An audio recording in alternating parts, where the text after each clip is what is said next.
If Mondami is the face of the Democrats on the East Coast and Katie Porter is the face on the West Coast, I don't know if that's great politically for that party. Democratic socialism is like a dating profile. Things look great until you meet up in the real world. For example, Bernie Sanders, his big thing was always bringing single-payer health care to our country of 340 million. But when liberal, tie-dyed Vermont tried to do it for a population of 626,000, it collapsed like that. The question many political observers are asking right now is simple but significant. Where exactly are the Democrats heading as a party? Some critics argue that the rise of more progressive figures on both coasts signals a noticeable ideological shift.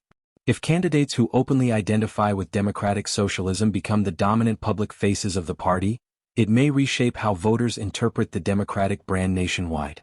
For supporters, this represents energy, reform, and bold policy ambition.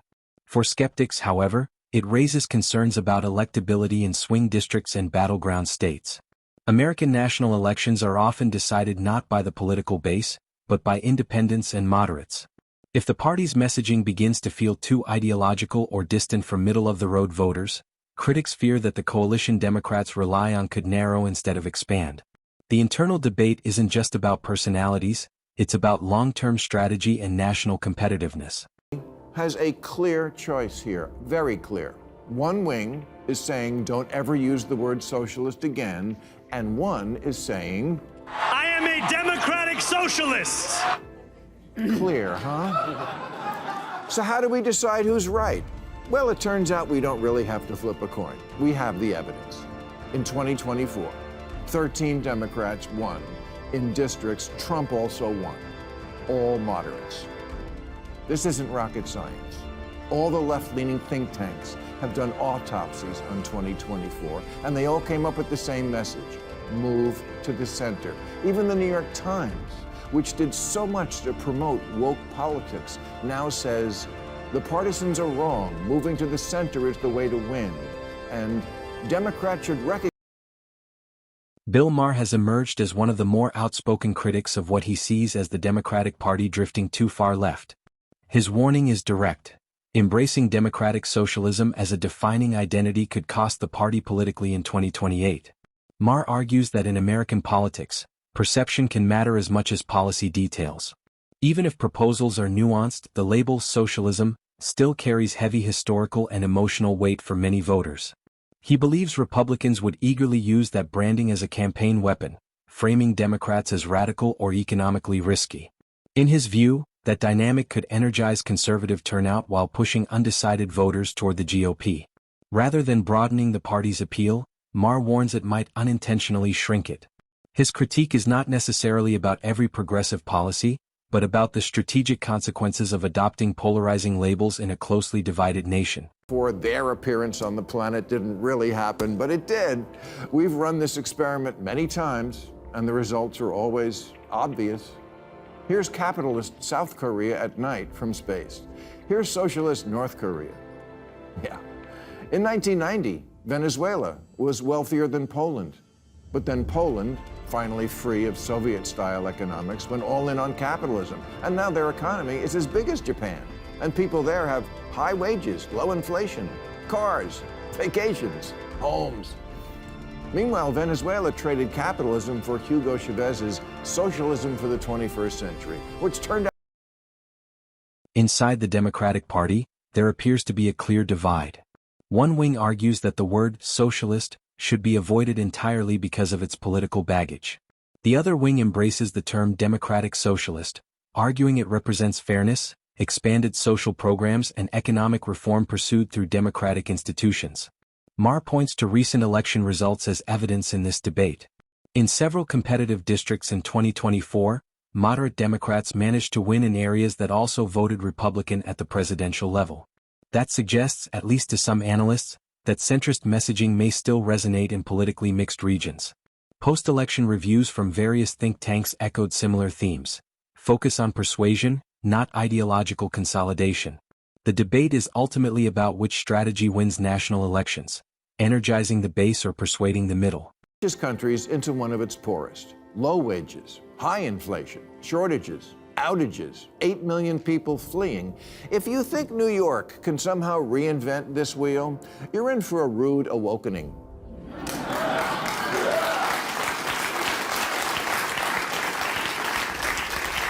Zoran can't make your wishes.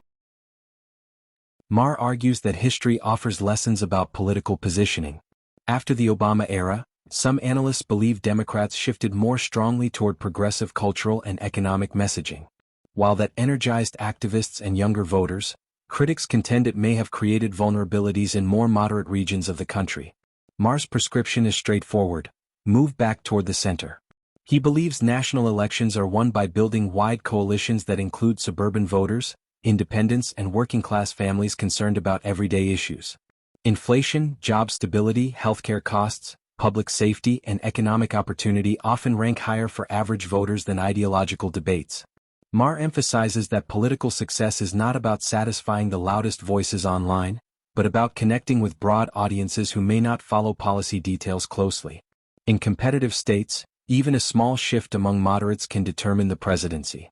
His core argument is strategic rather than ideological. Parties that appear pragmatic, steady, and relatable tend to outperform those perceived as extreme or experimental. Whether one agrees with him or not, his warning reflects a long-standing tension in American politics between ideological momentum and electoral math. Socialism is like a dating profile. Things look great until you meet up in the real world. For example, Bernie Sanders, his big thing was always bringing single-payer health care to our country of 340 million. But when liberal, tie-dyed Vermont tried to do it for a population of 626,000, it collapsed like that poor f*** in the Oval Office last week.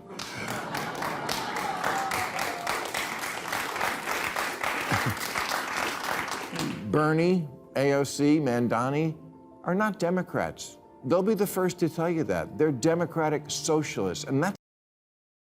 Another major part of Maher's argument centers on public skepticism towards socialism in the United States. He contends that many Americans associate the term with economic instability, government overreach, or historical examples where centralized systems struggled. While supporters of democratic socialism argue their vision differs significantly from past models, Maher believes perception often overrides nuance in elections. Voters may not analyze policy frameworks in detail, they respond to impressions, messaging, and historical associations.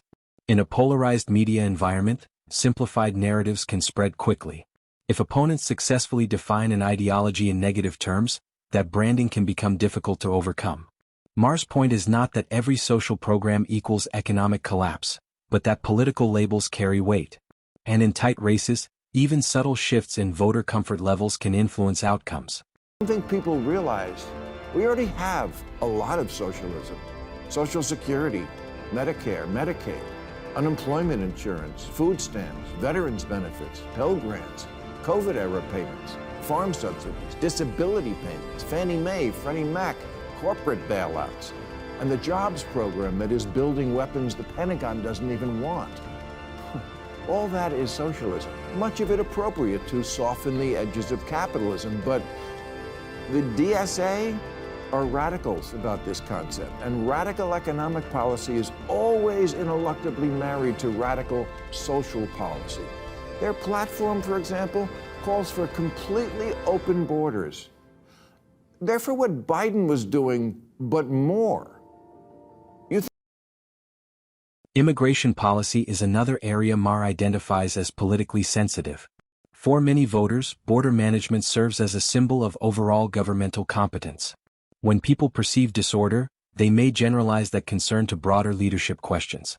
Maher argues that if Democratic candidates appear dismissive of voter anxieties about border control, it could reinforce doubts among moderates.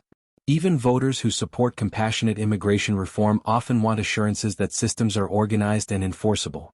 In closely contested elections, issues that signal control versus chaos can carry outsized political impact. Maher warns that repeating messaging strategies that previously struggled with swing voters may produce similar electoral results. Military in the streets, either MAGA's crypto crony capitalism or city-run grocery stores. No, I don't want that. I want a Democrat who reassures me if you like your Whole Foods, you can keep your Whole Foods.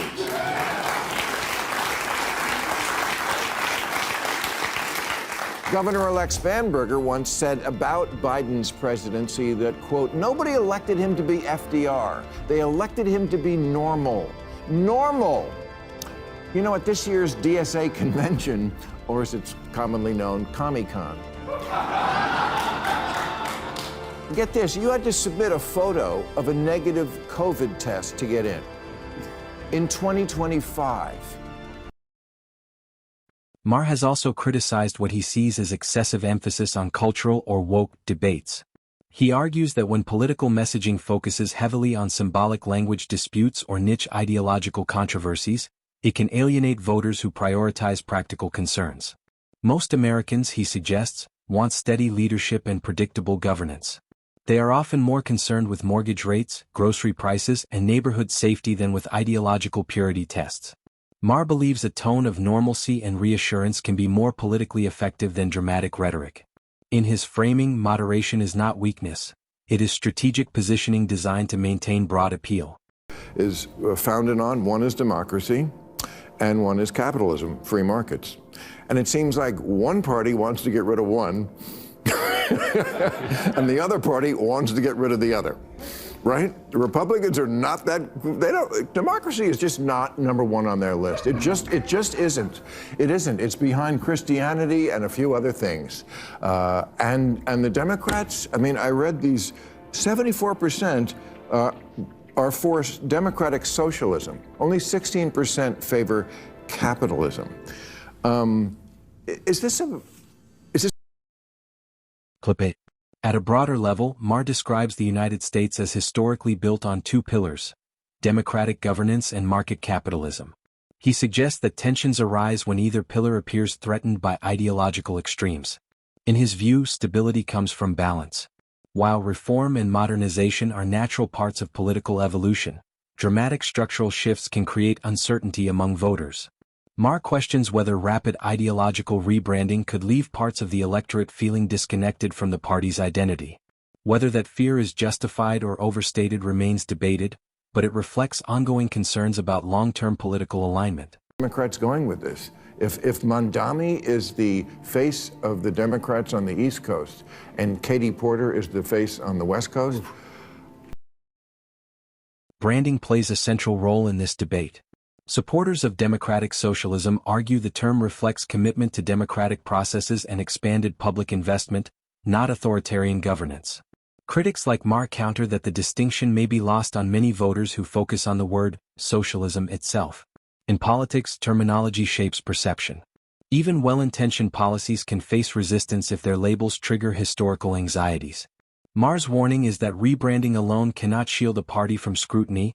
Voters ultimately evaluate results, economic performance, and lived experience. Democratic socialists at another of their conventions, they were told to make jazz hands instead of clapping, lest some delegates suffer sensory overload. And also, and I'm not joking, they were told not to be wearing, any aggressive scents. Please don't go into that space with anything that's like an aggressive scent, for instance, right? Because that's going to be difficult for people. Maher's overall conclusion is consistent. Moderation, pragmatism, and relatability tend to win national elections. He believes Democrats must carefully consider how their messaging resonates beyond activist circles. In a deeply divided country, building majorities requires persuading voters who do not strongly identify with either ideological extreme. If the party hopes to remain competitive in 2028 and beyond, Maher argues it must balance progressive ambition with electoral realism. The debate over direction, identity, and strategy is far from settled, but it will likely shape the next phase of American politics.